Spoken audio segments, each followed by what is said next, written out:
खेती करने के लिए जमीन की जरूरत होती है, फसल उगाने के लिए मिट्टी चाहिए होती है। लेकिन मैं आपको मिलवाती हूं एक ऐसे हाईटेक किसान से जो बिना जमीन और मिट्टी के ही फल और सब्जियां उगा रहा है। मध्य प्रदेश में रतलाम जिले के रियावान गांव में रहने वाले किसान अरविंद धाकड़ ने ये मुमकिन कर दिखाया है कि खेती की हाइड्रोपोनिक टेक्निक से, जिसका इस्तेमाल इजराइल में होता है।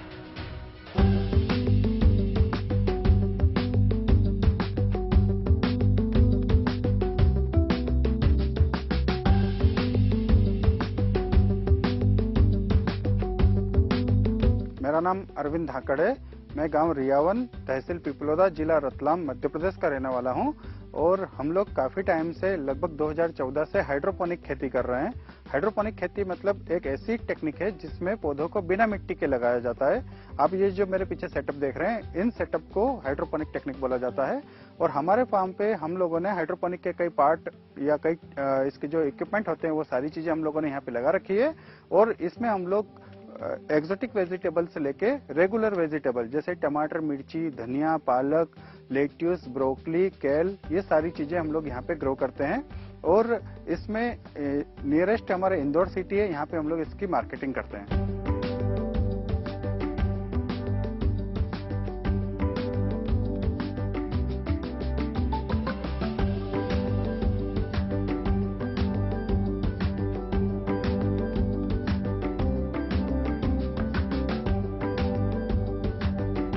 जैसा कि हाइड्रोपोनिक तकनीक में मिट्टी का बिल्कुल उपयोग नहीं किया जाता है, तो हम लोग एक लोकेशन पे ऐसा सेटअप बनाते हैं। जैसा कि आप ये मेरे पीछे पाइप का चैनल देख रहे हैं, इसको एनएफटी सिस्टम बोला जाता है।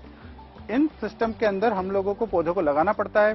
पौधों को लगाने से पहले हम लोगों को इन पौधों की नर्सरी बनाना पड़ती है। जैसा कि आप ये मेरे सामने ये ट्रे देख रहे हैं, ये मिर्ची के पौधे हैं, हाइब्रिड मिर्ची के पौधे। इसके अंदर हम लोगों ने 1 महीने पहले बीज डाले थे और आज ये 1 महीने के इतने बड़े पौधे हो गए हैं। पर इन पौधों को यहाँ पे कैसे शिफ्ट करें, इसके लिए नेटपोट की आवश्यकता पड़ती है। नेटपोट एक ऐसा इक्विपमेंट होता है जो पौधे को होल्ड करके रखता है।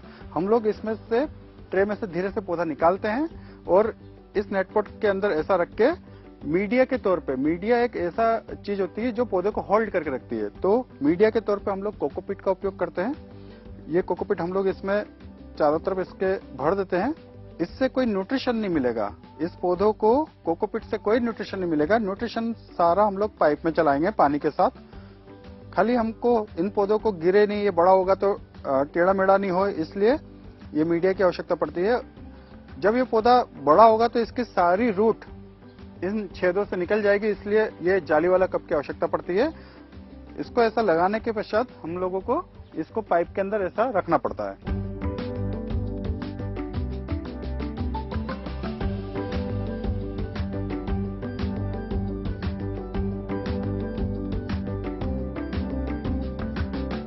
इन नेटपोट को पाइप में शिफ्ट करने के बाद इन पौधों को न्यूट्रिशन की आवश्यकता पड़ती है। तो हमारे पास प्लांट के अकॉर्डिंग अलग अलग तरह के न्यूट्रिशन होते हैं। जैसे कि आप ये मेरे साथ ये देखेंगे, ये हमारा न्यूट्रिशन है फ्रूट प्लांट के लिए। मतलब इन पौधों को, जैसे ये मिर्ची का पौधा है तो एक टाइम के बाद इसमें फूल आएगा, फिर फल बनेंगे, तो ये फ्रूट प्लांट का न्यूट्रिशन हम लोग इसके पानी के टैंक में डालते हैं इसकी स्टेज के अकॉर्डिंग। और कुछ पौधे ऐसे होते हैं जिसमें सिर्फ पत्ते आते हैं, जिसे हम बोलते हैं लीफी प्लांट। तो खाली वेजिटेटिव ग्रोथ कराने के लिए हम लोग उसमें नाइट्रोजन बेस्ड के न्यूट्रिशन पानी के टैंक के अंदर ऐड करते हैं, ताकि उसमें अच्छी सी ग्रोथ मिले। वेजिटेटिव ग्रोथ ही चाहिए उन पौधों से, फ्रूट की कोई आवश्यकता नहीं पड़ती, तो उसमें फ्रूट से रिलेटेड कोई न्यूट्रिशन नहीं डाला जाता है।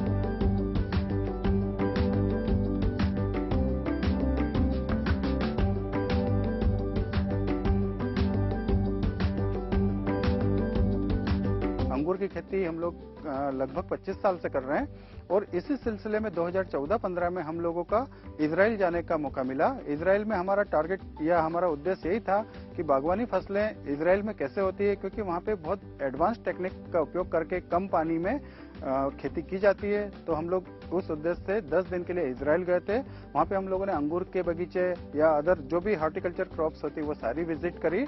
और एक दिन हमारा विजिट का था प्रोटेक्ट कल्टीवेशन, जिसमें पॉली हाउस या ग्रीन हाउस में खेती होती है।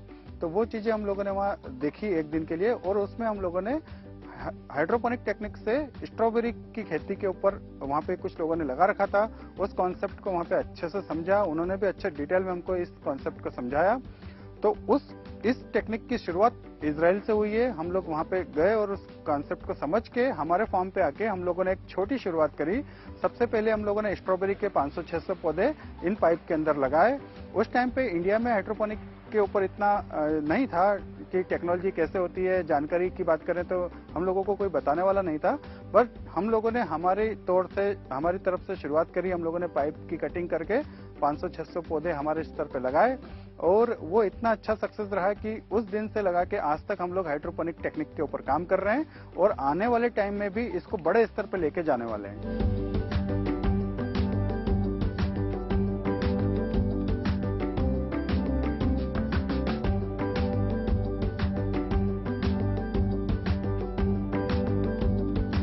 जो भी पौधे होते हैं हम लोग मिट्टी में लगाते हैं। तो मिट्टी में क्या होता है कि पौधों को ग्रो करने के लिए सारे न्यूट्रिशन वो पौधा मिट्टी से लेता है। उसकी रूट इतनी डेवलप कर देता है कि वो सारे न्यूट्रिशन को और पानी को ले लेता है। तो किसी भी पौधे को अच्छे से ग्रो करने के लिए 4 चीजों की आवश्यकता पड़ती है। पहला होता है पानी, दूसरा होगा न्यूट्रिशन, तीसरा होता है लाइट, सनलाइट जिसे हम रोशनी बोलते हैं, और चौथा होगा हवा, जैसे कि पौधा कार्बन डाइऑक्साइड और ऑक्सीजन इन दोनों की आवश्यकता पड़ती है। तो ये 4 चीजें पौधा जमीन पे खड़ा रहता है तो लेता ही रहता है, नेचुरल तरीके से काम होता है। पर उस पौधे को निकाल के हम लोग जब पाइप में लगा देते हैं तो यहाँ पे पानी और न्यूट्रिशन की व्यवस्था हम लोगों को इसके पाइप के अंदर देना पड़ता है और ये पूरा कंटिन्यू फ्लो करते रहते हैं। तो पौधों को जो आवश्यक चीजें चाहिए जिससे पौधा ग्रो होता है, फ्रूटिंग देता है और बढ़िया सा हार्वेस्ट देता है, तो वो सारी चीजें हम लोग पाइप के अंदर पानी के साथ न्यूट्रिशन देके यहाँ पे इजी तरीके से कर सकते हैं। और एक तरह से ये स्मार्ट फार्मिंग है। आज की जो यंग जनरेशन जिसे हम बोले कि आप खेती करिए, तो उन लोगों के लिए बहुत अच्छा सब्जेक्ट है हाइड्रोपोनिक खेती।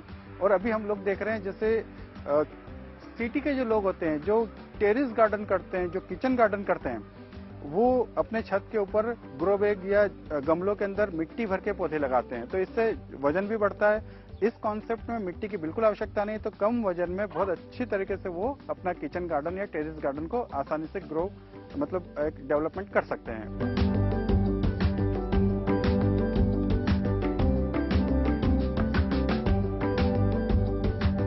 हाइड्रोपोनिक टेक्निक एक ऐसी टेक्निक है जिसके अंदर सॉइल का बिल्कुल उपयोग नहीं किया जाता है। मतलब आज हमारे किसान भाइयों के साथ यही समस्या होती है कि हम लोगों की अधिकतर समस्या पेड़ पौधा लगाने में सबसे पहली समस्या रूट से रिलेटेड होगी, सॉइल से रिलेटेड होगी।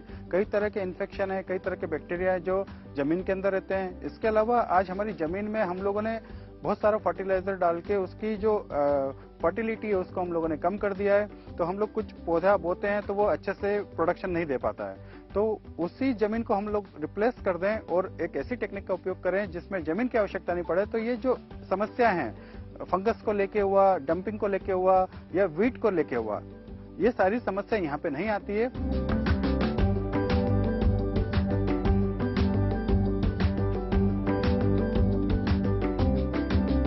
लोगों ने हमारे ये जो फार्म है ये 8000 स्क्वायर फीट का हाइड्रोपोनिक फार्म है और यहाँ पे लगभग 50 से 60 हजार तरह के हम लोगों ने पौधे लगा रखे हैं। और कमर्शियली बात की जाए तो हमारे यहाँ अभी जैसे सीजन स्ट्रॉबेरी का आ रहा है तो हम लोग स्ट्रॉबेरी के ऊपर फोकस कर रहे हैं। अभी स्ट्रॉबेरी का प्लांटेशन यहाँ पे कर रहे हैं। और वैसे ये सिस्टम इतना ईजी है कि हर व्यक्ति इसको अपनी छत पे या अपने खेतों में लगा सकता है। इसमें थोड़ा सा टेक्निकल जानकारी होना चाहिए उसको, अगर वो फॉलो करे और समझे, जैसे कि पानी का पीएच होता है, पानी का टीडीएस भी मायने रखता है यहाँ पे। तो वो सारी चीजें यदि समझ के वो काम करे तो बहुत अच्छी तरीके से कम जगह में कम पानी के अंदर बहुत अच्छा काम कर सकता है।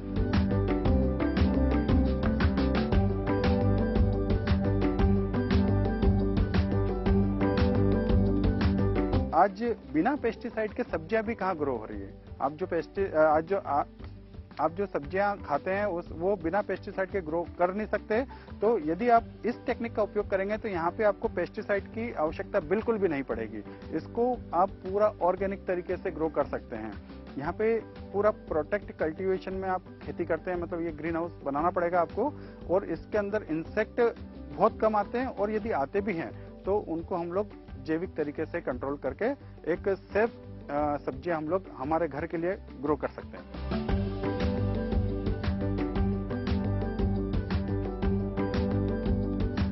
किसान का का बेटा किसान नहीं बनना चाहता। शहर का पढ़ा लिखा युवक गांव जाकर हल नहीं चलाना चाहता, ट्रैक्टर नहीं दौड़ाना चाहता। वैसे तो सेहत के लिहाज से इस खेती के बहुत सारे फायदे हैं, लेकिन अगर कायदे से देखा जाए तो ये खेती गांव से युवाओं के पलायन को रोकने की ताकत रखता है। जरूरत है बस सरकार इस तरफ थोड़ा और ज्यादा ध्यान दे।